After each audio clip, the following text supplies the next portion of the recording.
Shalom, selamat malam, salam sejahtera, sukacita selalu senantiasa di dalam Tuhan. Pada malam hari ini kita kembali bertemu dalam kebenaran firman Tuhan.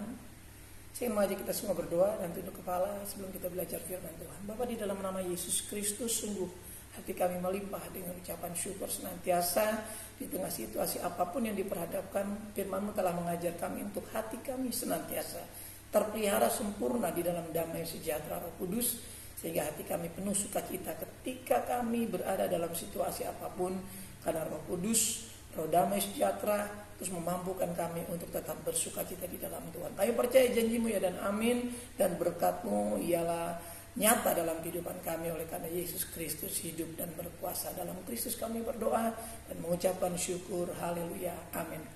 Bapak, Ibu, Saudara yang dikasihi oleh Tuhan, pada malam hari ini saya ingin mengajak kita semua membaca di dalam Injil Matius pasal yang ke-26, dan kita akan membicarakan dalam waktu yang ada ini di ayat yang ke-40. Ya, kita lihat di sana. Injil Matius pasal 26 ayat yang ke-40, demikian sabda Tuhan. Setelah itu ia kembali kepada murid-muridnya itu dan mendapati mereka sedang tidur. Dan ia berkata kepada Petrus, "Tidakkah kamu sanggup berjaga-jaga 1 jam dengan aku?" Pada kesempatan malam hari ini topik kita adalah 1 jam saja. 1 jam saja di dalam kehendak Tuhan. Tidak semua orang bisa memahami, tidak semua orang bisa menangkap, bahkan tidak semua orang bisa melakukannya. Walaupun hari-hari ini kita sadar betul bahwa Roh Kudus sudah diberikan untuk memampukan kita bisa mengerti. Namun faktanya masih banyak di antara kita orang percaya yang kadang-kala tidak memahami hal ini. 1 jam saja menjadi waktu yang sangat penting di sini. Ya, di sini catatan ini mengambil pribadi Petrus, ya, pada pribadi. Jadi jelas pada saat ini juga kalau ini kita coba dekatkan kepada kehidupan kerohanian kita, Yesus mau berbicara kepada setiap pribadi. Kadang-kala Tuhan berbicara bagi semua orang langsung, kepada murid-murid, ya, jamak banyak orang. Tapi kadang-kala juga Yesus berbicara secara personal, secara pribadi lepas pribadi. Namun kalau ini berbicara kepada Petrus, dikatakan, "Tidakkah kamu sanggup berjaga-jaga 1 jam dengan aku?" Tentu ini menjadi hal yang sangat serius harus kita pahami pada pelajaran 1 jam saja. Sepertinya mirip dengan judul lagu, ya, 1 jam saja. Tapi saya tidak ingin membahas itu, saudaraku. Namun di sini saya tertarik ketika saya menemukan ayat ini mengangkat judul, ya, 1 jam saja. Menjadi sangat penting. Mengapa harus 1 jam? Ya. Rupanya 1 jam ini saya coba renungkan, ini menjadi satuan waktu terkecil yang dibutuhkan Tuhan, yang mungkin manusia bisa melakukan dan manusia bisa menikmatinya. Ya, 1 jam saya rasa tidak terlalu cepat dan tidak terlalu lama. Sangat ideal waktu yang diminta Tuhan. Tentu Tuhan sangat mengerti 1 jam ini menyangkut kapasitas, kemampuan kita. Ya, bisa enggak kita dengan 1 jam ini dengan Tuhan? Ya, waktu itu catatan kisah ini adalah persiapan jelang kematian Yesus di atas kayu salib. Detik-detik di mana Yesus harus berhubungan dengan Bapaknya dan Yesus harus melepaskan seluruh atribut yang menyertai dirinya.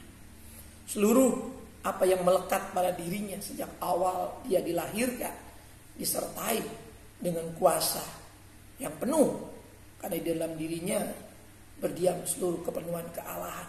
Dalam tubuh jasmaniahnya yang suci dan kudus, tanpa cacat, tanpa dosa, tanpa salah, itu berdiam seluruh kepenuhan kealahan. Namun detik-detik terakhir jelang dia meninggalkan murid-murid, dia harus melepaskan itu. Dan di sini hanya di ayat ini, saya coba menelusuri firman Allah bahwa Yesus membutuhkan penyertaan manusia. Coba saudara renungkan. Yang logis adalah, perhatikan, kita yang butuh penyertaan Tuhan. Penyertaan guru yang dahsyat. Gak ada guru sedahsyat itu waktu itu, saudaraku. Guru yang berkuasa dalam perkataan dan perbuatan, kata Alkitab. Guru-guru Farisi, rabi-rabi Farisi cuma jago ngomong, jago ngajar firman Tuhan.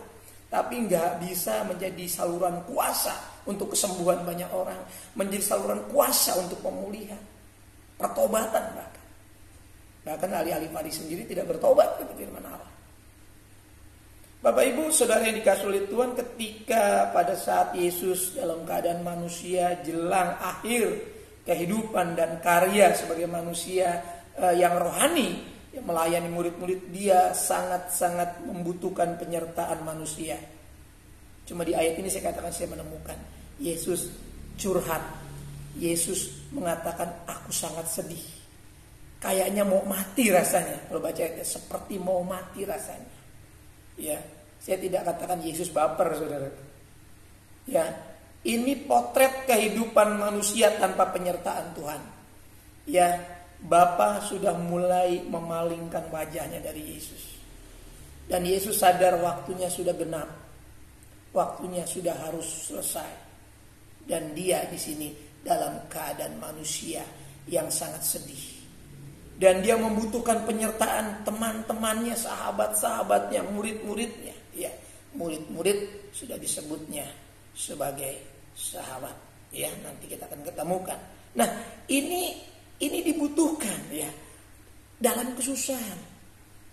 Kalau Yesus sangat dekat dengan murid-muridnya, dia rindu orang-orang yang dekat ini menyertai dia pada saat dia harus menderita. Yesus kan hidup sebagai manusia yang normal, bukan manusia yang tidak normal. Dia Tuhan 100%, dia manusia 100%. Manusia 100% itu butuh manusia lain. Ketika sedih, ketika susah, itu butuh manusia lain. Itu kalau manusia yang 100% normal, ya. Tapi kalau manusia tidak normal, memang tidak butuh orang lain, tidak peduli orang lain, tidak peduli perasaan orang lain, bahkan tidak menghiraukan orang lain, hidup hanya untuk diri sendiri. Ini manusia akhir memang kata firman Allah. Tidak mempedulikan agama, tidak tahu yang baik, suka menghujat, suka menghina, suka menyakiti, bahkan mengutuk, bahkan berbuat hal-hal yang lain kata firman Allah jelang hari Tuhan. Ya, nanti ini bisa saudara lihat ya. Di hari-hari terakhir ini itu ciri-ciri. Tapi manusia yang normal, yang rohani itu butuh orang lain. Ya, butuh orang tua, butuh anak-anak, butuh sahabat, butuh teman-teman seiman, ya. Jadi betapa ia butuh hal itu saat itu. Tapi kita lihat nanti. 1 jam menjadi waktu yang sangat berharga waktu itu. Sangat krusial waktu itu. Sangat penting. Ya. Kita lihat di dalam Mazmur itu jelas pemazmur menuliskan dalam Mazmur bicara tentang waktu. Kita lihat Mazmur 84 ayat 11. Silakan. Mazmur 84 ayat 11. Mazmur 84 ayat 11. Sebab lebih baik 1 hari di pelataranmu daripada 1000 hari di tempat lain. Lebih baik berdiri di ambang pintu rumah Allahku daripada diam di kemah-kemah orang fasik. Pemazmur jauh sebelum Kristus ya, ribuan tahun ya sebelum Kristus mengatakan bahwa ada yang lebih baik. Ini mengenai satuan waktu. Ditulisnya dengan 1 hari berbanding 1000. Tapi Yesus pada kali ini perihal berdoa dan berjaga-jaga menghadapi kesulitan-kesusahan. Ingat, sekarang kesulitan-kesusahan ini nggak perlu ini lagi. Kita sudah di depan mata kesulitan-kesusahan ini. Bahkan hari-hari ini kita akan semakin susah, ya, kalau kita nggak mengerti. Tapi buat kita apapun yang terjadi, firman Allah sedang digenapi. Jadi bukan persoalan susah atau menderitanya, tapi persoalan firman Allah sedang digenapi. Apa reaksi kita waktu Yesus harus menggenapi? Dia harus mati buat kita. Sekarang kalau kita menghadapi apa yang harus digenapi buat kita, apa yang harus kita buat? 1 jam menjadi satuan waktu yang sangat ideal waktu itu. Ya, Yesus tidak bilang berjaga-jaga 1 hari saja, tidak. Cuma 1 jam. Ya aku mau, engkau menemani aku. Ingat, kalimat itu tidak akan terulang lagi saudara. Hanya 1 kali. Dan ini menjadi pelajaran terus setiap waktu, setiap saat buat kita yang percaya. Seperti murid-murid percaya. Dan itu telah terjadi kepada Petrus. Bagaimana 1 jam itu menjadi sangat penting ketika harus menghadapi penderitaan. Berdoa, ya, sangat penting sekali. Mazmur mengatakan ada yang lebih baik tentang waktu dan keadaan, ya, tentang tempat. Saudara, lebih baik 1 hari dalam hadirat Tuhan. Ini tidak menyangkut Kristen pelataran, saudara. Jangan diarahkan ke sana. Tapi yang dimasukkan pemazmur ada di dalam hadirat Tuhan. Karena orang sering menyebut ada Kristen halaman, Kristen ruang maha kudus ya. Kan orang Kristen suka mengklasifikasikan, mengklaster-klasterkan kerohanian. Saya tidak mengarah ke sana. Pemazmur mengatakan lebih baik dalam hadirat Tuhan, dalam hidup intim dengan Tuhan daripada 1000 hari di tempat-tempat kesibukan yang lain. Karena kan ini bicara kualitas, ya, sesuatu yang intens, ya, sesuatu yang maksimal di dalam sebuah intimitas, saudara. Keadaan dan waktu kita. Sudahkah kita koreksi? Nah, berdoa di saat-saat yang tidak mengenakan ini bukan hal yang mudah, saudaraku. Yesus ini berdoa selalu. Ya. Tapi ketika itu, Yesus berdoa berulang-ulang. Dan Yesus kemudian melihat keadaan manusia yang sama seperti dia manusia. Tapi dengan level kerohanian yang berbeda. Ingat, setelah murid-murid mengalami hidup Yesus dengan Roh Kudus yang mendiami 100% dalam kepenuhan, Petrus menjadi berbeda berdoa. Ya. Petrus ngomong saja orang sembuh. Ya, ini bukan berdoa. Mas perak, aku tidak punya. Tapi dalam nama Yesus tidak berdoa Petrus. Petrus tidak berdoa, cuma di dalam nama Yesus berjalan. Ya. Hanya sepatah kata, nggak terlalu panjang saya rasa ucapan itu. Berjalan, saudara. Bahkan orang yang kena bayangannya saja Petrus nggak ngomong, nggak berdoa, sembuh. Ini kehidupan yang berbeda. Namun waktu itu sangat dibutuhkan. Ya, bagaimana 1 jam dalam kesusahan, 1 jam dalam menghadapi derita. Ini sudah diajarkan oleh Yesus. Ya, tidakkah kamu sanggup berjaga-jaga 1 jam dengan aku? Saudaraku, kalau pertanyaan ini dilontarkan kepada kita, saudara dan saya, yang sedang menghadapi penderitaan, yang sedang menghadapi masalah, sedang menghadapi keadaan yang tidak mengenakan, maukah kita berdoa?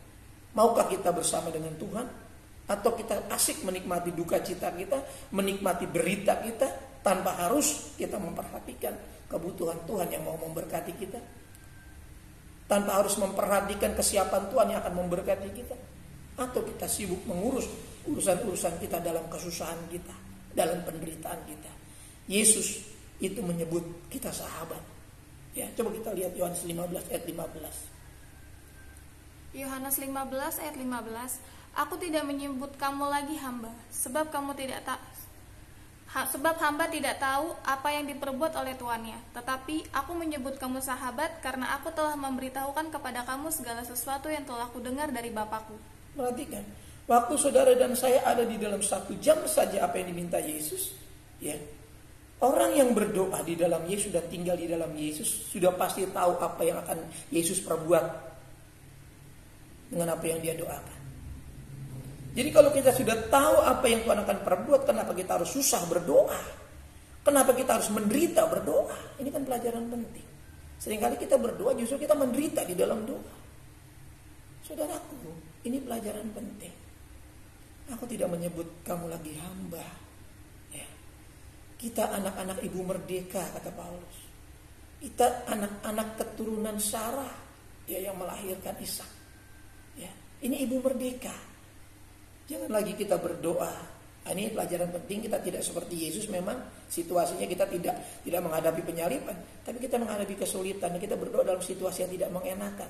Berdoa dalam situasi yang sedang tidak mengenakan, dalam waktu yang memang tidak mengenakan, itu tidak mudah. Kita harus mengerti apa yang harus Yesus perbuat dalam diri kita ketika kita berdoa. Tahukah saudara dan saya apa yang dia akan perbuat waktu kita berdoa? Dia tidak terlalu cepat. Dia juga tidak pernah terlambat. Karena dia bekerja di dalam waktunya, bukan di dalam waktu kita. Waktu kita maunya cepat, instan. Gak ada proses. Tidak demikian dengan Tuhan. Tuhan selalu membutuhkan proses kehidupan rohani. Analoginya selalu seperti tumbuhan. Ya. Selalu Alkitab sering pakai analogi pertumbuhan, berakar, bertumbuh dan berbuah. Itu analoginya. Gak ada yang langsung dalam nasim salabim kita jadi dewasa dalam Tuhan, kita jadi rohani sekali begitu. Tidak ada, saudara. Baru mau rohani, diterpa lagi hal yang mengikis supaya kita tidak rohani. Kita harus berjuang lagi, bertahan. Ya kan? Mau sabar tiba-tiba jadi gak sabar lagi. Ini proses. Maka tidak ada yang instan. Roh Kudus diberikan untuk kita berbuah. Ingat, Roh Kudus diberikan untuk kita berbuah. Dan Roh Kudus yang akan memampukan. Sama seperti Yesus, ya, dimampukan oleh Roh Kudus. Lewat apa? Lewat malaikat-malaikat yang memampukan dia untuk meminum cawan itu. Dia tidak mampu, dia katakan. Ya. Dia sangat sedih, dia sangat menderita. Dia tidak mampu. Ya. Ini kalimat yang diucapkan Yesus di hadapan murid-murid. Manusia butuh sahabat. Bangun relasi dalam sebuah intimitas sebagai sebuah sahabat atau sebuah persahabatan, bukan hamba. Saudaraku, sahabat tentu juga saling rendah hati. Sesama sahabat juga harus saling mengasihi. Sesama sahabat juga harus saling mengerti. Ya, beda dengan hamba. Tingkatan-tingkatan dalam iman kita bisa kita lewati. Ada konteks di mana kita memahami sebagai hamba, di mana kita memahami konteks sebagai anak, ahli waris, di mana konteks kita sebagai sahabat, di mana kita juga mengambil konteks sebagai mitra kerja, rekan sekerja dengan Kristus, di mana Roh Kudus bekerja dalam diri kita, di mana Allah turut bekerja. Perhatikan, Allah turut bekerja. Ini dalam konteks kemitraan. Jadi banyak konteks yang kita bisa pahami. Namun kalau dia menyebut kita sahabat, dia sangat membutuhkan kita. Waktu itu Yesus sangat membutuhkan manusia-manusia seperti Petrus. Tapi ternyata tidak. Manusia Petrus waktu tidak memahami apa yang diinginkan Yesus.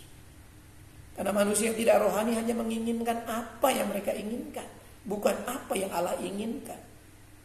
Tapi kalau setelah kita hidup secara rohani, maka kita tahu juga selain apa yang kita inginkan, kita harus tahu juga apa yang Tuhan inginkan. Ada banyak orang Kristen yang tidak mengerti apa yang Tuhan inginkan. Hidupnya hanya menginginkan apa yang dia inginkan dari Tuhan. Apa Tuhan tidak sanggup? Tuhan sanggup. Tapi seringkali apa yang kita inginkan menjadi jerat, menjadi buat kita congkak ria, sombong, jumawa, bahkan lupa Tuhan dan tidak tahu melakukan apa yang baik. Sehingga akhirnya apa yang kita minta dari Tuhan menjadi jerat dan membinasakan. Saya mengingatkan di hari-hari terakhir ini, di waktu yang tidak terlalu lama lagi, semua serba terburu-buru, semua serba tergesa-gesa. Sudah lihat tayang-tayangan di media, di televisi, bukan berita yang menggembirakan, berita yang mengerikan. Jadi itu bisa menimpa siapa saja. Tapi orang-orang yang siap dengan segala apapun yang dia yakini, mereka tidak akan menjadi tawar hati. Mereka tidak akan menjadi khawatir dengan apa yang ada yang mereka miliki. Karena mereka tahu semua yang ada itu dari Tuhan. Semua yang dia hidupi, dia miliki, dia bisa bernapas, bisa bekerja itu dari Tuhan.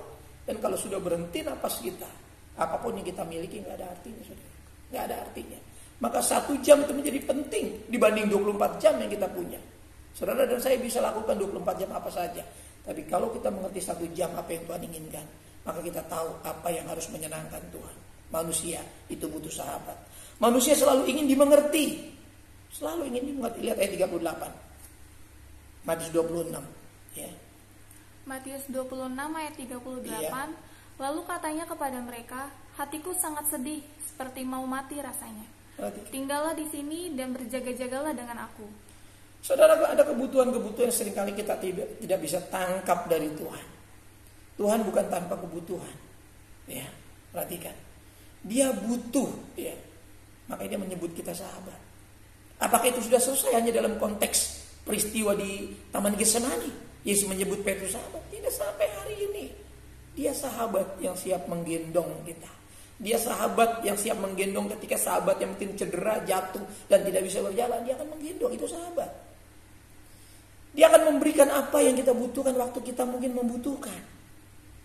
Tapi persahabatan adalah sesuatu yang saling mengerti, saling membutuhkan. Jangan sampai kita membangun iman kita hanya butuh apa yang kita perlu, kita mau, kita ingini, lalu kita paksa Tuhan di dalam doa-doa dan keinginan kita tanpa mengerti apa yang diingini Tuhan dan di mana Tuhan ingin dimengerti. Ya, yang paling populer adalah Allah mengerti tanpa kita mau mengerti apa yang harus kita lakukan supaya kita mengerti apa yang Tuhan butuhkan. Ya, Tuhan tidak kekurangan apapun, kata firman Allah. Tapi arti sebuah persahabatan bukan berbicara kekurangan, bukan berbicara apa yang kurang, tapi menjaga hubungan. Hari-hari ini banyak orang yang sudah terputus dengan kehendak Tuhan. Masih mungkin berdoa, masih mungkin melayani, tapi sudah terputus dalam kehendak Tuhan. Kalau sudah terputus dengan kehendak Tuhan, manusia rohani Kristen kita sudah mulai berangsur-angsur merosot. Walaupun disebut rohani, tapi level kadar rohaninya sudah mulai tawar. Ya, tidak bisa dinikmati. Ya, hidupnya sudah cenderung ke arah-arah duniawi. hanya memuaskan hasrat hidup duniawi, hanya mencari hormat dalam dunia ini. Mari kita memberikan kehormatan kepada Tuhan. Bukan Tuhan kekurangan kehormatan, tidak. Tapi taruh rasa hormat kita sebagai sahabat yang saling mengerti. Ya, seringkali ini yang terjadi. Kita tidak semua mengerti tentang apa yang Tuhan mau. Hatiku sangat sedih waktu itu. Tapi curhatan Yesus ini tidak ditangkap. Direspon dengan tidur. Saya percaya murid-murid bukan sedih, tapi kelelahan. Karena aktivitas seharian bersama Tuhan dalam pelayanan itu juga akan melelahkan tubuh jasmani, ya, yang membuat rohani tidak berdaya. Ya, karena roh memang berkendak, kata Yesus dalam konteks itu. Tapi tubuh lemah. Tubuh bisa capek dalam 24 jam dan kita nggak punya waktu lagi mengerti Tuhan. Kita nggak punya waktu lagi untuk berjaga-jaga dengan rohani kita. Makanya saya katakan kita nggak bisa menangkap. Ya, waktu itu diwakilkan oleh murid-murid. Hatiku sangat sedih. Curhatan Yesus ini tidak ditangkap. Ya. 3 kali, saudaraku, 3 kali. Murid-murid didapati seperti itu. Ya, saudaraku, berdoa, ya, tepat pada waktunya, berdoa di situasi yang tepat. Ya, ini memang seringkali tidak kita dapati. Seringkali kita harus berdoa dalam situasi yang tidak tepat, yang tidak mengenakan, saya katakan tadi. Tapi paling tidak bisa mengerti dalam situasi yang tidak mengenakan sekalipun. Bisa mengerti. Ini hal yang sangat berkualitas. Saudaraku, jadi kita tidak berharap tentu yang tidak mengenakan. Tapi yang tidak mengenakan itu tentu tanpa diharapkan pun seringkali terjadi. Namun pelajarannya bukan itu yang menjadi penting, adalah kita harus terus mengerti. Ya. Selain Allah mengerti, Allah peduli, kita harus mengerti dan kita peduli. Jadikan 1 jam ini menjadi waktu di mana kita membuat diri kita pribadi-pribadi yang disebut orang-orang yang mengerti tentang kehendak Tuhan. Menjadi pribadi-pribadi yang peduli dengan pekerjaan Tuhan. Ya, karena Tuhan bekerja di dalam kita sekarang. Kita berbicara pekerjaan Tuhan bukan di dalam gereja. Nah, kalau gerejanya sudah seperti ini sekarang, gerejanya sudah dibatasi. Ya, memang ada yang masih bergereja karena memang diperbolehkan, ada yang memang tidak diperbolehkan. Persoalannya sekarang bukan diperbolehkan atau tidak diperbolehkan, tapi apakah kita masih melakukan pekerjaan Tuhan di dalam kehidupan kekristenan kita? Pekerjaan Tuhan itu luas, bukan main musik, bukan khotbah, bukan aktivitas lain, ya. Banyak praktek-praktek pekerjaan Tuhan. Bukan itu semata. Saudaraku, memberi hidup sepenuhnya dalam kehendak Tuhan, taat sepenuhnya pada firman Allah. Ini saat sekarang. Ini saat di dalam 1 jam itu. Setiap 1 jam kita harus tahu. Setiap 1 jam kita harus memahami. Setiap 1 jam kita harus mengerti.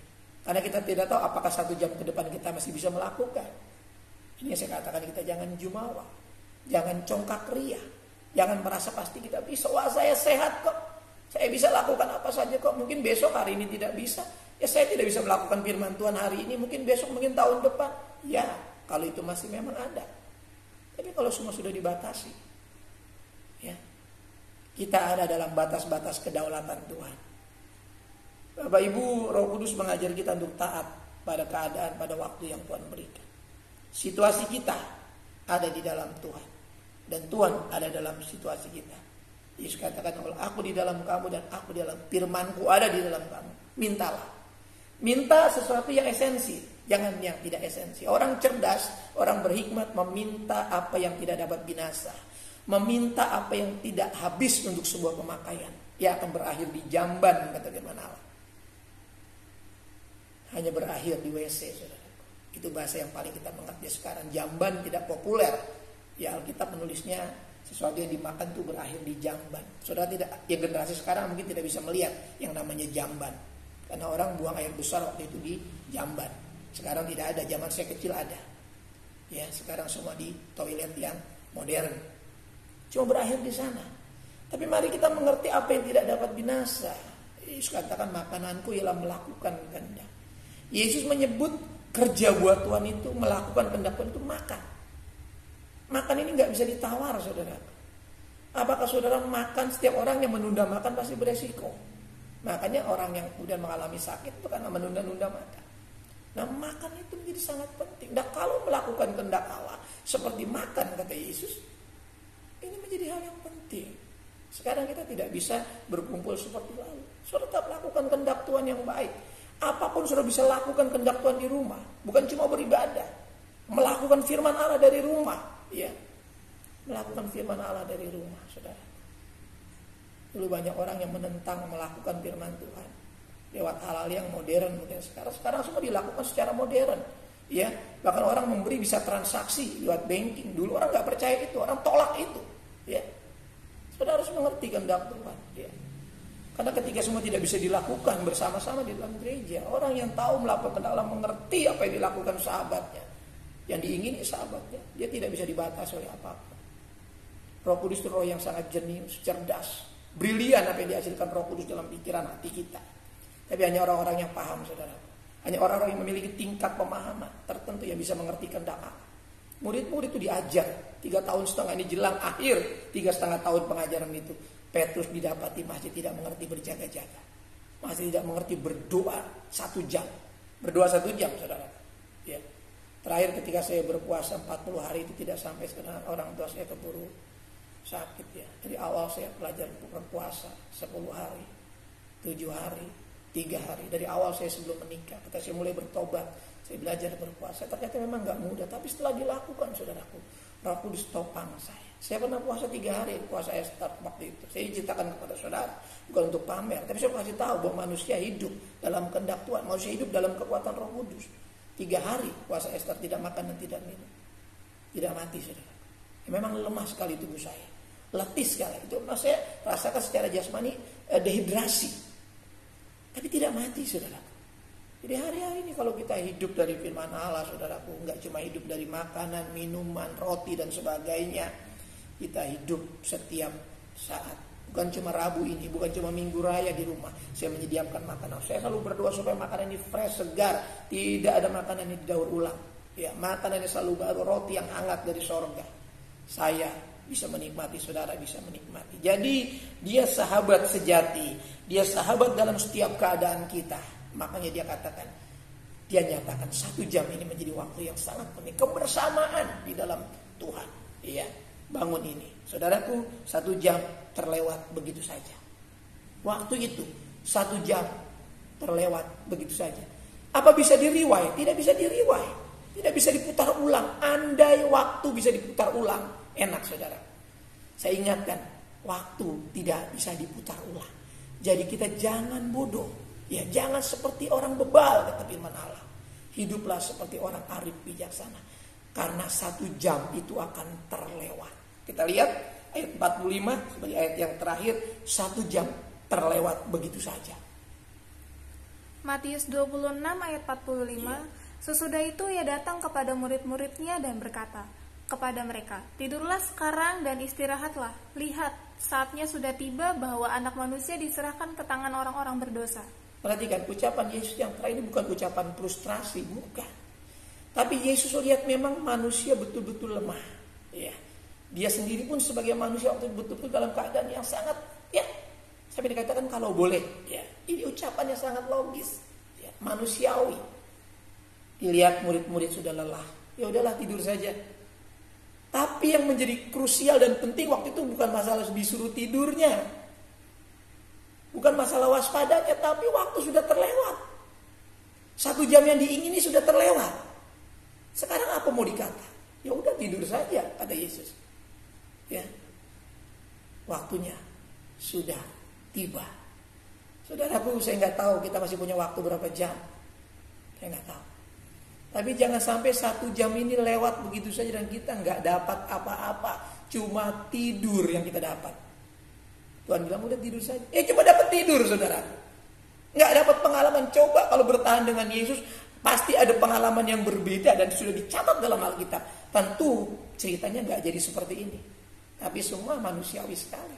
Sudah terjadi, ya sudah tidur saja. Saudara, ini pesan penting buat kita semua. Ya, 1 jam terlewat begitu saja. Jangan sampai hari-hari ini saudara dan saya menjadi menyesal karena semua sudah lewat. Semua tidak bisa di-rewind, tidak bisa diputar ulang, saudara. Ya, ada hal-hal yang penting yang berharga di dalam 1 jam. dalam waktu bersama dengan Tuhan, tetapi semua orang tidak mengerti dan semua itu lewat begitu saja. Tidurlah yang menjadi bagian mereka. Saudaraku, semua kita pasti mati. Ya, pasti mati. Corona atau tidak corona pasti mati. Besok atau nanti pasti mati. Kalau memang kita tidak diizinkan rapture dalam pengangkatan hidup-hidup. Tapi apalah artinya, saudaraku? 1 jam kita tidak isi dengan hidup bersama sahabat kita. Saat ini menjadi sangat penting, saudaraku. Saya ingat satu kata firman Tuhan. Ya. Anjing yang hidup, ya anjing, saudaraku. Anjing yang hidup lebih baik daripada singa yang mati. Mungkin orang menganggap hidup kita tidak berharga.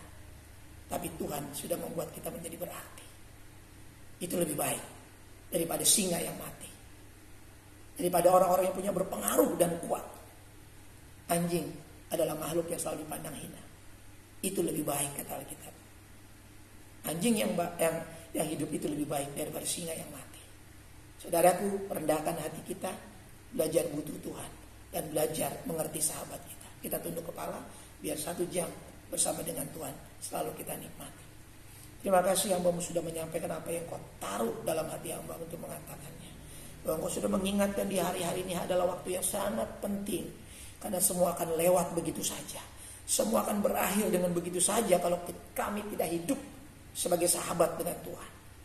Sebagai sahabat yang mengerti apa yang sahabat yaitu Tuhan inginkan. Tolong kami.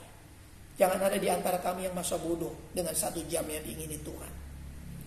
Mari Tuhan, ialah kehidupan yang dialami Petrus ribuan tahun yang lalu. Ini menjadi catatan penting untuk kami tidak meniru hal seperti itu. Tapi kami boleh belajar seperti Petrus yang sudah diurapi dan diperbaharui. Dalam Kristus kami berdoa, kiranya firman Tuhan membuat kami semakin berani mempercayai firman Tuhan. Dan kami semakin berani melakukan firman Tuhan. Supaya hidup kami menjadi pribadi-pribadi yang terhormat di hadapan Tuhan. Bukan cuma di bumi ini. Terpujilah Engkau Tuhan kekal hingga sampai selama-lamanya. Dalam Kristus kami berdoa. Amin. Bapak Ibu saudaraku yang dicintai oleh Tuhan, dengan senang hati saya selalu rindu menjumpai saudara melalui media ini. Dengan segala keterbatasan saya, dengan segala keterbatasan media yang ada, saya akan terus memakai ini untuk menguatkan kita. Pesan saya, tetap waspada, tetap jaga kesehatan, tetap terapkan protokol kesehatan. Doa saya menyertai saudara, dan tetap beribadah di rumah masing-masing. Jangan sia-siakan waktu-waktu yang diberikan Tuhan untuk di rumah yang beribadah, lakukan. Doa saya menyertai saudara. Salam sehat selalu. Kita tunduk kepala dan berdoa. Terima kasih Tuhan. Kebersamaan dengan firman Tuhan menginspirasi, memotivasi, bahkan meneguhkan hati kami menjadi pribadi-pribadi yang terus bergantung, terus lapar, terus haus akan firman Tuhan. Karena kami percaya Kau sudah mengenyangkan kami dengan berkat-berkat jasmani. Engkau sudah memuaskan kami juga dengan berkat-berkat pemeliharaan secara jasmani. Namun juga Engkau menjaga hati kami untuk tetap lapar haus akan persekutuan dan intimitas dengan tubuh Kristus. Walaupun kami terpisah jarak dan ruang. Kami percaya malam hari ini setiap orang yang condong hatinya pada firman Allah, yang mendengarkan firman Allah dan memberi diri dipimpin oleh firman Allah, yang sakit diberikan kesembuhan, yang lemah diberikan kekuatan, yang dalam pergumulan ditolong Tuhan dalam menyelesaikannya, yang dalam keadaan krisis apapun dalam kehidupan rumah tangga, harmonisasi, bahkan ekonomi, keuangan, kebendaan, Tuhan pasti buka jalan. Kalau kami mau melakukan firman Tuhan, Tuhan pasti bekerja saat kami melakukannya. Terima kasih, berkati para orang tua, orang muda semua, pelihara topang kami, kekuatan sistem imun, daya tahan tubuh kami. Kami percaya semua datangnya daripada Tuhan, akan kami gunakan untuk kemuliaan nama Tuhan. Sekali lagi Kau mencukupkan kebutuhan-kebutuhan jemaat Tuhan. Tutup bungkus mereka dalam proses penyembuhan, pemulihan, dalam terapi pemulihan, ya juga yang sudah menjalani proses vaksinasi, yang akan menjalani proses vaksinasi, kami serahkan semua ke dalam tangan Tuhan. Berikan keamanan bagi setiap kehidupan kami. Tutup bungkus aset-aset yang Tuhan percayakan. Terima kasih waktu yang ada dalam peribadatan walaupun secara terpisah, namun kami percaya kami boleh menggunakan sebaik-baiknya. Kalau ini menjadi kegenapan waktu jelang kedatangan Tuhan, bahwa semua segala sesuatu serba terbatas, namun firman-Mu, kuasa-Mu tidak terbatas. Pertemukan kami dalam waktu-waktu yang Tuhan sudah tetapkan, bahkan dalam ibadah jelang perjamuan kudus, Siapkan seluruh umat Tuhan roti dan air anggur yang mereka persiapkan, kehidupan yang mereka persiapkan. Kiranya Tuhan tahirkan, sehingga walaupun kami terpisah di rumah masing-masing, Engkau hadir memberkati perjamuan kudus, Engkau memberkati peribadatan yang kami lakukan. Persembahan-persembahan yang akan kami kumpulkan setiap Rabu dan Minggu bagi pekerjaan Tuhan, kami tidak akan lelah dalam melakukan firman Tuhan. Berkat yang kami terima akan juga kami persembahkan walaupun tidak sebanding dengan apa yang kami terima daripada Tuhan. Namun inilah yang kami bisa lakukan dari hati yang sudah dipulihkan, dari hati yang sudah sadar bahwa semua yang kami terima karena Tuhan. Kalau Tuhan tidak memberkati kami dengan kesehatan, umur, kami tentu tidak bisa mendapatkan apapun yang kami kerjakan. Karena tanpa Tuhan semua menjadi sia-sia. Terima kasih yang mengucap syukur buat kebersamaan ini. Sebentar kami akan masuk di malam dan lewat ini bersama dengan Tuhan. Hantarkan besok pagi dengan kesehatan, kekuatan, dan umur yang diperpanjang dengan berkat-berkat yang Tuhan sudah persiapkan. Sidang jemaat yang dirahmati oleh Tuhan, sekarang buka kedua belah telapak tanganmu, arahkan mata hatimu kepada berkat Tuhan. Turunlah kiranya anugerah damai sejahtera dari Bapa kita yang di sorga, kasih sayang, kecintaan dari pengantara yang hidup Tuhan Yesus Kristus, persekutuan, keintiman, penyertaan Roh Kudusnya menyertai saya, menyertai saudaraku sekalian yang mulia malam hari ini sampai fajar Maranatha. Tuhan menjemput kita di awan-awan yang permai. Dalam berkat nama Tuhan Yesus Kristus, kita yang diberkati Tuhan sama-sama katakan amin. Tuhan berkati kita. Shalom.